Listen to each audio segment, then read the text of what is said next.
So let us continue from previous lecture in which we discussed about Maslow's broad theory based on need hierarchy theory, motivational.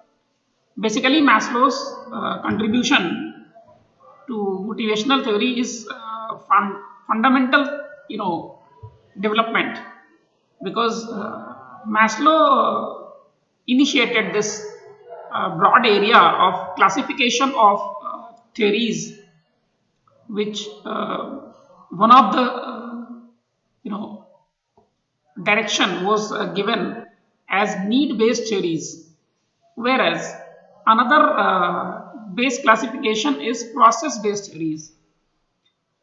We can understand that need-based theories where we have need working behind the behavioral change or high state of mind, whereas process-based theories tells about that while doing this, while doing your job, while doing your activities, it may be that you are supposed to keep on getting influenced, and then you slowly you reach to a high level of state, high state of your mind or high state of your performance. So basically we discuss about need-based theories, in which we discuss about Maslow's contribution, Heisenberg's two-factor theories, Elderfir's ERG theory, existence, relatedness and growth need theories, and McLaren's acquired need theory. Whereas in process theories, we will try to cover Adams' equity theory, Bloom's expectancy theory, and reinforcement theory, which is mainly of contribution of Ivan Pavlov or Skinner. That means your classical conditioning and operant conditioning model. So as we have already discussed about this motivational concept, so let us move to basic concept of Heisenberg's understanding. Before this, we need to learn that why Frederick Heisenberg developed this theory or tried to postulate another study or concept. The basic concept lies in Maslow's need hierarchy theory, which simply says that the need is arising in a sequential order. That means there is a need hierarchy. That means there is a hierarchy of emergence of need. Whereas Heisenberg is of opinion that this hierarchy may not be same. Two needs can emerge simultaneously. That means first, it is not necessary that you satisfy first degree of need, then your second degree of need emerges. It may be possible that your physiological need and safety security need both emerges at the same time. This may happen. And another very big underline by Heisenberg was that at least first two needs, that means physiological and safety security need, they are not motivators in economically developed countries. So for example, in India, it may be possible that you ask some labor to say that, okay, we will give you food if you work in my farmhouse or in my house or something like that. So that person may be working for food. That person may be working for clothes. Because if you remember, in our ancient period, there was a kind payment system. It was not in currency. It was kind payment system. Means if you work in field or farm, or in agricultural sector, this was very common that the laborers who were working, they were not paid in terms of currency or rupees, rather than they were paid in form of some kind. Maybe that 5 kg wheat, some maybe that 5 kg of some agro-based product or something like that. So they were indirectly, you can say that Maslow's need were working behind that. At least I can say that in my childhood stage, I have seen that people working for just merely for afternoon lunch, merely for lunch, and they were working for 8 hours.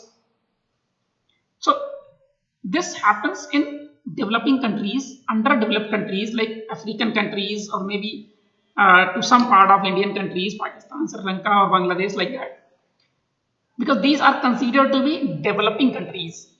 But consider European countries and American countries, economically developed countries. They don't work for food. So first two needs are not, basic need for which people work. Or by simply making this food, you cannot make these person to perform. So it is not easy. Heisenberg's two-factor theory, the basic fundamental concept says that suppose there is a factor. If that A factor is present and A factor is absent, what will happen?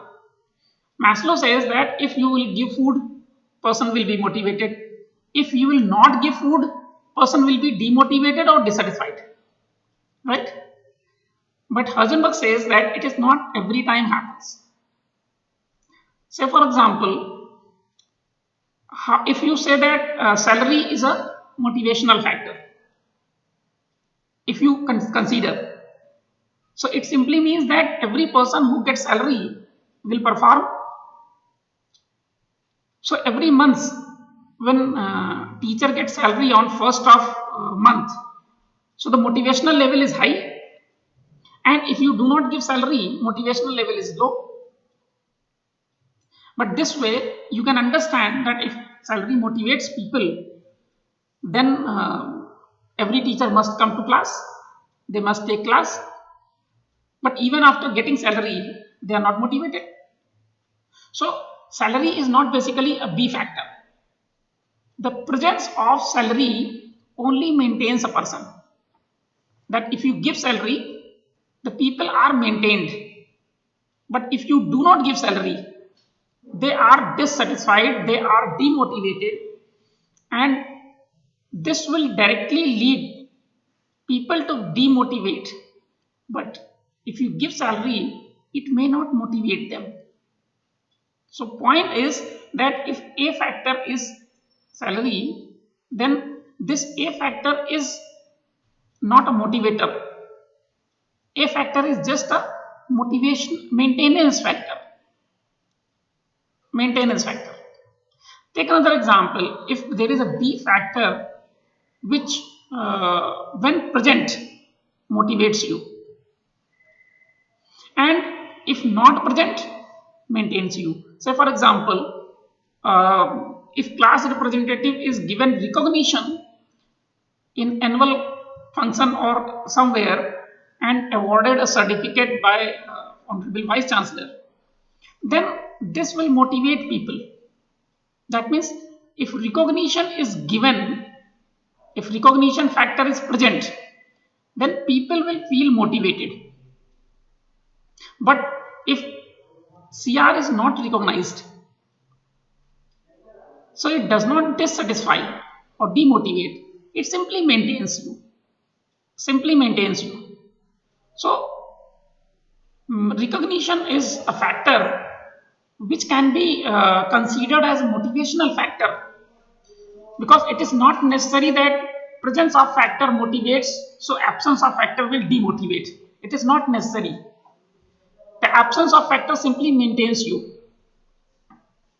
You continue to do your class representative job even if not recognized.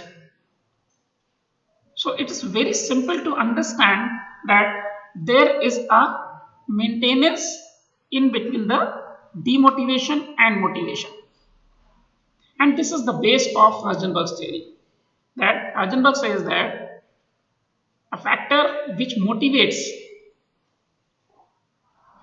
may not necessarily demotivates you, or a factor which demotivates you may not necessarily motivates you. So you can understand this, and that is why Heisenberg says that there are two types of factors. One type factor which when present motivates you, and B type factor when present motivates you, but A type factor when present they only maintains you. Heisenberg classify these factors into two categories. One type of factor, A category type, which is natural state of motivation or satisfaction or performance. Natural state. That means it only maintains you naturally. High state of motivation are basically the motivators. Natural state can also be, these factors can also be termed as extrinsic factor. They are usually external factors. They are also called as a content factors. So whenever someone asks you about extrinsic theory, intrinsic theory, or content and contact theory, hygiene or motivational theory, or maintenance or motivational theory, so you can understand that they are talking about the Heisenberg's two-factor theory. There are 10 factors which were classified by Frederick Heisenberg. Company policy only maintains you. It does not motivate you. Your relationship with superiors, peers and subordinates, they maintain you, but when absent, they demotivate you. They dissatisfy you. If something happens in your class, some dispute or some debate, or if the relationship is not good, then obviously that will disturb you, demotivate you, dissatisfy you. But if relations are very good, you are not so much motivated. It only maintains your group. The work condition. The work itself is a motivational factor, but working conditions are maintenance factors. If you get good office, you can understand work conditions can maintain you, salary, status, security, personal life and technical supervision. These are classified factors by Heisenberg after studying many industries and the people. This theory was postulated by Frederick Heisenberg. Then there are motivational factors, high state of motivation, satisfaction or performance. Those are intrinsic factors. That means they influence from your internal personality. You feel them. Achievement. You work for achievement. You want to achieve some status. You want to achieve some position. So that comes from your internal. Recognition. Advancement. If you see there is an advancement option in your industry or company you are working with, then you will be motivated to do something additional. Work itself, the type of work motivates you or maintains you. If work is not good, it simply maintains you. Say for example, if in any particular job you are not finding it very good, so you are not leaving that job unless you are not getting another one. So it means you maintain that job, you maintain that work. So absence of good work, nature of work, that simply maintains you. Possibility of the growth. Obviously you can understand that possibility of growth, if there is, it will motivate you to work for. Responsibility is another thing. Sometimes people feel responsibility and they perform. And responsibility is not taken, then if absent, then it will simply maintain your job. It will not motivate you, it will not satisfy you, it will not lead to any high level of performance output. So if you look at these Heisenberg's theories, then you will find that there is a kind of condition where you need to understand that the factor which present, whether this factor motivates you or this factor is not motivating you. Another theory that is visible on the screen is Elderfer's ERG theory. This Elderfer's ERG theory is also on similar pattern of Maslow's theory. Elderfer reclassified the need which was explained by Maslow. Maslow says that these 5 needs. Elderfer classified that the need can be existence need can be relatedness need, and need can be growth need. So existence need, relatedness need, and growth need. Alderfer says that existence need means the basic needs to exist, to maintain your existence. So Alderfer's concept is that existence need means physiological need, physical need, safety and security needs. So Maslow's first 2 needs are reclassified, re-questioned, renamed as existence need by Alderfer. Social need of Maslow's need is realigned as relatedness need of Alderfer. And the last top 2 needs, status need and self-actualization need. These needs are reclassified by Alderfer as growth needs. So Alderfer says that it is basically the existence need, relatedness need, and growth needs. So need is same, but need is reclassified into. Likewise, McClelland's acquired need theory. This McClelland's acquired need theory is something different. McClelland's acquired need theory talks about the need for achievement.